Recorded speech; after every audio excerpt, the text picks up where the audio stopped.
Okay, तो आज का टॉपिक है बायो इकोनॉमी।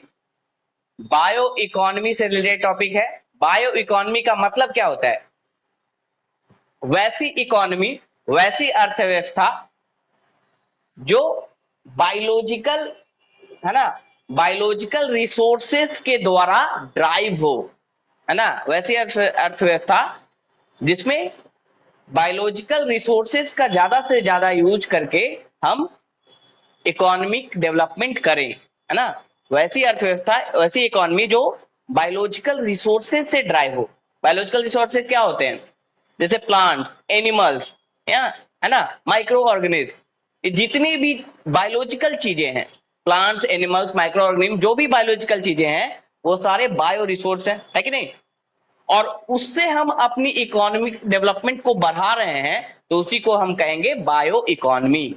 यानी हमारी इकोनॉमी कैसे होनी चाहिए, किस पे बेस्ड होनी चाहिए? ज्यादा से ज्यादा बायो रिसोर्सेज पे। बायो रिसोर्सेज के प्रोडक्शन, उनके सेल से हम अपनी इकोनॉमिक ग्रोथ को बढ़ा सकते हैं। इसका फायदा क्या होगा? बायो इकोनॉमी को अपनाने से हमें फायदा क्या होता है कि बायो जो प्रोडक्ट्स होते हैं, जो बायो इकोनॉमी होगी, उसमें वेस्टेज बहुत कम होगा, वेस्ट बहुत कम होगा, है ना। वेस्ट को तुरंत रिसाइकल कर लिया जाएगा, है ना, वेस्ट को तुरंत रिसाइकल कर लिया जा सकता है। दूसरा फायदा क्या होगा कि बायो इकोनॉमी में जो बायोलॉजिकल रिसोर्सेस होंगे वो पॉल्यूटेंट कम रिलीज करते हैं, है ना, पॉल्यूटेंट कम रिलीज करते हैं। जैसे बायो फ्यूल हो गया, तो बायोफ्यूल कम CO2 या उनका रिलीज बहुत कम होता है। तो उसी तरह दूसरे प्रोडक्ट, जैसे कि हम अभी जो हम क्लॉथेस बना रहे हैं, वो हम आर्टिफिशियल प्रोडक्ट्स के द्वारा बना रहे हैं, है ना, सिंथेटिक प्रोडक्ट्स के द्वारा, जैसे नायलॉन के द्वारा, है ना, या किसी भी चीज से। तो वो क्या होता है, वो एनवायरमेंट को भी पॉल्यूट करता है और वो बायोडिग्रेडेबल भी नहीं होता है। तो इसका हमें खामियाजा भुगतना पड़ता है। तो अगर हम क्लॉथेस को भी नेचुरल तरीके से बायोलॉजिकल रिसोर्सेज के तरीके से बनाएंगे, जैसे कि बायोडिग्रेडेबल क्लॉथिंग, तो क्या होगा कि हम उसको रिसाइकल कर सकते हैं और इन्वायरमेंट को भी हम कम नुकसान पहुंचाएंगे। उसी तरह प्लास्टिक है, अगर जैसे अभी प्लास्टिक बैन कर दिया गया है 1 जुलाई से पूरे इंडिया में, तो अब हम क्या ऑल्टरनेटिव ढूंढेंगे कि हम बायो प्लास्टिक यूज करें, यानी वैसे प्लास्टिक बनाए, यानी प्लास्टिक के जैसा ऐसा ड्यूरेबल मटेरियल बनाए जो कि बायोलॉजिकल रिसोर्सेज से तैयार हुआ हो, है ना। वो ड्यूरेबिलिटी उसकी वैसे ही रहेगी प्लास्टिक की तरह, है ना, मजबूत होगा, बट वो किससे बना होगा? बायोलॉजिकल रिसोर्सेज से। यानी पूरी इकोनॉमी में जो भी चीजें हम, जो भी प्रोडक्ट यूज कर रहे हैं, वो हम बायोलॉजिकल रिसोर्सेज से अगर तैयार करते हैं मैक्सिमम चीजें, तो इससे हमारी हमारी इकोनॉमी भी अच्छी होगी और साथ ही साथ हम एनवायरमेंट को भी कम पॉल्यूट करेंगे। तो इसीलिए इसी को नजर में देखते हुए इंडिया ने, और इंडिया के पास काफी सारे बायोलॉजिकल रिसोर्स है ना, बायोलॉजिकल रिसोर्स की कमी नहीं है, प्लांट्स हैं, इतनी डाइवर्सिटी है इंडिया में, है ना, India is a diverse, geographical diverse country. तो प्लांट्स हैं, एनिमल्स हैं, फ्लोरा है, फौना है, फॉरेस्ट है, तो हम उस रिसोर्स का यूज भी कर पाएंगे। हमें बहुत सारी चीज खुद बना पाएंगे, मैन्युफैक्चरिंग खुद इंडिया में करेंगे, तो बाहर से हमें मंगाना भी नहीं पड़ेगा।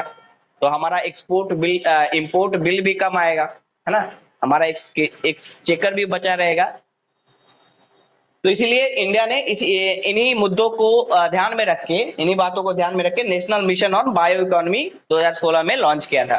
ओके, हाल ही में क्या हुआ, क्यों ये न्यूज में है बायो इकोनॉमी, क्योंकि हाल ही में biotechnology industry research assistance council, biotechnology industry research assistance council, इसका काम क्या है? वैसे इंडस्ट्री जो बायो टेक्नोलॉजी पे आधारित है ना, वैसे इंडस्ट्री जो बायोटेक्नोलॉजी पे आधारित है, उनको असिस्टेंस देना, उनको सहायता देना। तो इसके लिए काउंसिल बनाई गई है, जो किसके अंदर आती है? डिपार्टमेंट ऑफ बायोटेक्नोलॉजी के अंदर। डिपार्टमेंट ऑफ बायोटेक्नोलॉजी के अंदर काम करता है ये, और ये एक नॉट फॉर प्रॉफिट ऑर्गेनाइजेशन है। मतलब इसका मकसद प्रॉफिट कमाना नहीं है ना, इसका मकसद है असिस्टेंस करना, नॉट फॉर प्रॉफिट ऑर्गेनाइजेशन है डिपार्टमेंट ऑफ बायोटेक्नोलॉजी के अंदर, है ना। तो इसने क्या किया है? इसने इंडिया का बायो इकोनॉमी रिपोर्ट रिलीज किया है। ये बहुत इंपॉर्टेंट न्यूज है आपके लिए कि इंडिया का जो बायो इकोनॉमी रिपोर्ट है 2022 का, वो रिलीज किया गया है। कि कौन रिलीज करता है? Biotechnology industry research assistance council release करता है। और इस साल इस रिपोर्ट में क्या है, उस पर हम डिस्कस करेंगे, हाईलाइट्स क्या है उसका। इंडिया की बायो इकोनॉमी की का स्टेटस क्या है, इंडिया बायो इकोनॉमी के क्षेत्र में कितना आगे बढ़ा है ना, क्या क्या अचीव किया है इंडिया ने, वो सारी चीजें हम देखेंगे इस रिपोर्ट के हिसाब से। तो सबसे पहले हाइलाइट्स की बात करते हैं, इस रिपोर्ट में क्या क्या नई चीजें आई हैं, क्या हाइलाइट्स है इस रिपोर्ट का। सबसे पहले, India's bio economy is likely to touch 150 US dollar billion 150 billion US dollar by 2025। India की अभी टोटल इकोनॉमी कितनी है, लगभग 3 ट्रिलियन डॉलर है ना, 3 ट्रिलियन डॉलर है के आसपास है। हम उसको चाह रहे हैं कि 5 ट्रिलियन डॉलर करें 2025 तक, है ना, 5 ट्रिलियन डॉलर कोशिश है हमारा कि करें 2025 तक। उसमें से 150 बिलियन डॉलर जो है वो हमारी बायो इकोनॉमी पहुंच जाएगी 2025 तक। 2025 तक हमारी बायो इकोनॉमी का मतलब अर्थव्यवस्था का वह पार्ट, इकोनॉमी का वह पार्ट जो बायोलॉजिकल रिसोर्सेज पे बेस्ड है ना। अर्थव्यवस्था का वह पार्ट, इकोनॉमी का वह पार्ट जो बायोलॉजिकल रिसोर्सेज पे बेस्ड है, जैसे बायोप्लास्टिक, बायोफ्यूल, है ना, बायोडिग्रेडेबल क्लॉथेस। तो ये सब क्या है, ये सब बायो इकोनॉमी का पार्ट है ना। तो वो उसका जो नेट वैल्यू है 2025 तक हम 150 बिलियन डॉलर टच कर जाएंगे और 2030 तक 300 बिलियन डॉलर तक हम टच कर लेंगे, इस रिपोर्ट के अनुसार, जो अभी रिपोर्ट आया है, ठीक है, बायो इकोनॉमी रिपोर्ट 2022 इंडिया का, उसके अनुसार on an average 3 biotech startups. और ये जो बायो इकोनॉमी है उसमें कौन हेल्प कर रहा है, जो बायोटेक स्टार्टअप्स हैं। हाँ,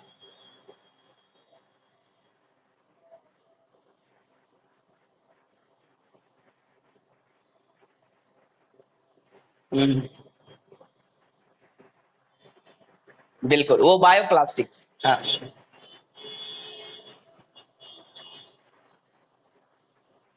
हाँ हाँ, बिल्कुल, यस यस। तो सबसे अच्छा एग्जांपल है अभी का। हाँ, तो देखिए, तो ये जो बायो इकोनॉमी को रियलाइज करने में, उसको सक्सेसफुल बनाने में सबसे बड़ा हाथ किसका है, जो बायोटेक स्टार्टअप्स हैं। बायोटेक स्टार्टअप्स क्या होते हैं, वैसे स्टार्टअप्स, वैसे इंडस्ट्री जो स्टार्टअप्स हैं जो बायोलॉजिकल रिसोर्सेज को यूजफुल गुड्स में कन्वर्ट करते हैं with the help of biotechnology, है ना। बायोटेक्नोलॉजी क्या होता है, बायोटेक्नोलॉजी क्या होता है कि बायोलॉजिकल रिसोर्सेज पे रिसर्च करते हैं वो लोग, उसको यूजफुल प्रोडक्ट में कन्वर्ट करते हैं ताकि हम उसका इस्तेमाल कर सके, है ना। तो जो बायोटेक स्टार्टअप्स हैं उनकी मदद से हम बायो इकोनॉमी को सक्सेसफुल बनाने में सक्षम रहे हैं। On an average 3 biotech startups were incorporated every day in 2021 में हर दिन लगभग 3 बायोटेक स्टार्टअप स्टार्ट हो रहे हैं, हर दिन 3। और ओवरऑल टोटल 2021 में कितने स्टार्टअप स्टार्ट हुए हैं, 1128, 1128 बायोटेक स्टार्टअप सेटअप इन 2021। इससे पता चल सकता है आपको कि कितना तेजी से हम बायो इकोनॉमी के क्षेत्र में आगे बढ़ रहे हैं। इसके अलावा है, the countries bio economy has reached over 80 billion US dollar in 2021 में हमारी इकोनॉमी कितनी ऊपर चली गई है, 80 बिलियन यूएस डॉलर के मार्क को क्रॉस कर लिया है हमने, ठीक है। और पिछले साल की अपेक्षा कितना ग्रोथ है, 14.1% का ग्रोथ हमने किया है। ये हमारे लिए बहुत एक अच्छा साइन है, गुड साइन है कि हम बायो इकोनॉमी की तरफ बढ़ रहे हैं। इसे हम पॉल्यूशन भी कम कर पाएंगे, क्लाइमेट चेंज की जो समस्या है उसमें हम कंट्रीब्यूट कर पाएंगे, जो एमिशन हो रहा है CO2 का उसको कम कर पाएंगे, और साथ ही साथ अपने ही रिसोर्सेज को ज्यादा से ज्यादा यूज करेंगे और इससे हम इंपोर्ट बिल भी कम कर सकते हैं। उसके अलावा है, India has the second highest number of USFDA, United state food and drug association approved manufacturing plants outside US। देखिए, यूएस में कोई भी अगर प्लांट लगाता है, खासकर बायोलॉजिकल रिसोर्सेज से रिलेटेड या फूड से रिलेटेड, फूड भी एक तरह का बायोलॉजिकल रिसोर्स है, जो हम फूड बनाते हैं, डिफरेंट तरह के प्रोडक्ट जो बनाते हैं वो बायो इकोनॉमी का ही पार्ट होता है। तो जितने भी प्लांट्स लगते हैं, जितने भी इंडस्ट्री सेटअप होता है, वो यूएस में USFDA के द्वारा अप्रूव होता है। और USFDA जिसको अप्रूव करता है उसकी क्वालिटी इंश्योर हो जाती है कि ये क्वालिटी वाला है ना। जैसे आप कोई चिप्स की फैक्ट्री लगा रहे हैं या किसी भी चीज की फैक्ट्री लगा रहे हैं, अगर यूएस एफडीए ने अप्रूव कर दिया, इसका मतलब आपकी क्वालिटी अच्छी है, आप एक्सपोर्ट भी, बाहर एक्सपोर्ट भी कर सकते हैं उसको। तो ऐसे ऐसे प्लांट जो यूएस एफडीए के द्वारा अप्रूव्ड है, वो सबसे ज्यादा यूएस को छोड़कर, यूएस के बाद सबसे ज्यादा इंडिया में है।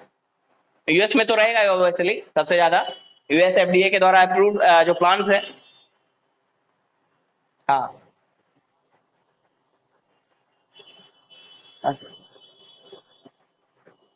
बिल्कुल कर सकते हैं, यूएस एफडीए अप्रूव करना है, लेकिन उस बिल्कुल लार्ज स्केल पे होता है, लेकिन उसके लिए आपको क्वालिटी दिखाना पड़ेगा।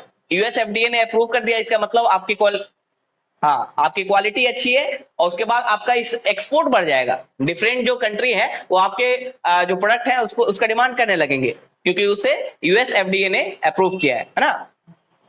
तो ऐसे, हाँ, लोकल मार्केट डिमांड है। अच्छा अच्छा, तो वही मेरा कहना है कि यूएस एफडीए ने अगर अप्रूव कर दिया तो इसका मतलब आपकी क्वालिटी अच्छी है। और ऐसे प्लांट्स जो यूएस एफडीए के द्वारा अप्रूव्ड हैं, वो यूएस के बाद सबसे ज्यादा कहीं है तो इंडिया में है ना। तो ये भी हमारे लिए बहुत बड़ा अचीवमेंट है कि हम क्वालिटी प्रोडक्ट्स बना रहे हैं बायोलॉजिकल रिसोर्स, बायो इकोनॉमी में, है ना।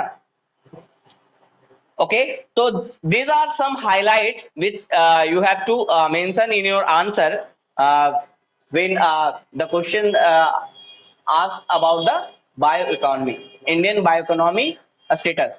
Okay, अब यहाँ पे बायो इकोनॉमी के बारे में थोड़ा बहुत समझते हैं क्या है बायो इकोनॉमी। जैसा कि मैंने बताया, बायो इकोनॉमी का मतलब ही होता है जो बायोलॉजिकल रिसोर्स है उसको, उसका प्रोडक्शन करना, है ना, उसका यूज करना और उसका कंजर्व करना, है ना, इसको कहते हैं बायो इकोनॉमी।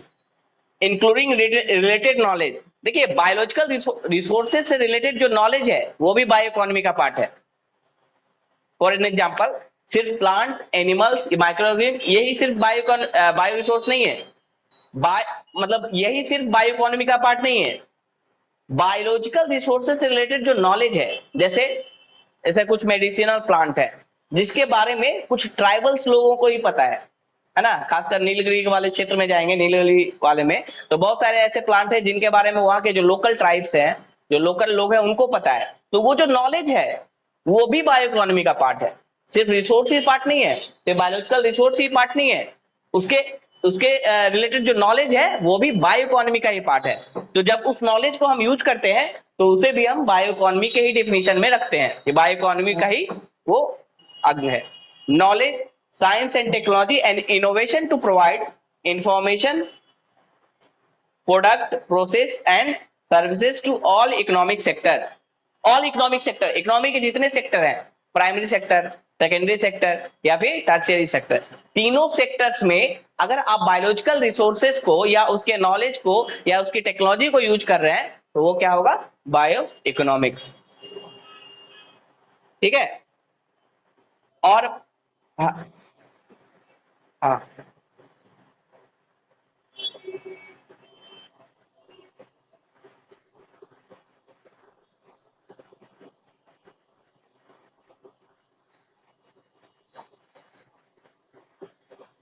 यस यस, हाँ हाँ, यस, बिल्कुल बिल्कुल, सस्टेनेबल। देखिए बायो इकोनॉमी का कंसेप्ट ही आया है सस्टेनेबल इकोनॉमी से। सस्टेनेबल इकोनॉमी का मतलब होता है कि हम ग्रोथ भी करें, हम अपना डेवलपमेंट भी करें, हम अपनी जरूरतों को पूरा भी करें, और साथ ही साथ इन्वायरमेंट को भी प्रोटेक्ट करें, साथ ही साथ फ्यूचर के लिए भी बचा कर रखें। इसको कहते हैं सस्टेनेबल इकोनॉमी। सस्टेनेबल इकोनॉमी मतलब हम अपनी जरूरतों को पूरा कर रहे हैं प्रेजेंट में, और फ्यूचर की जरूरतों के लिए भी उसे बचा कर रख रहे हैं। जैसे वाटर है तो वाटर का हम यूज कर रहे हैं, ठीक है, लेकिन फ्यूचर ऐसा ना कर दे कि फ्यूचर में वाटर रहेगी नहीं, है ना। तो जब हम अपनी जरूरतों को पूरा करते हुए फ्यूचर के लिए, फ्यूचर के नीड्स को भी हम ध्यान में रखते हुए उसे बचा कर रख रहे हैं तो उसे ही बोलते हैं सस्टेनेबल इकोनॉमी। और सस्टेनेबल इकोनॉमी का ही एक एग्जांपल है बायो इकोनॉमी, क्योंकि जब हम बायोलॉजिकल रिसोर्सेज का यूज करते हैं, उसको टेक्नोलॉजी के द्वारा उसको एफिशिएंट बना के यूज करते हैं, तो हम फ्यूचर को भी सेव करके रखते हैं। ठीक है, तो this is all about bio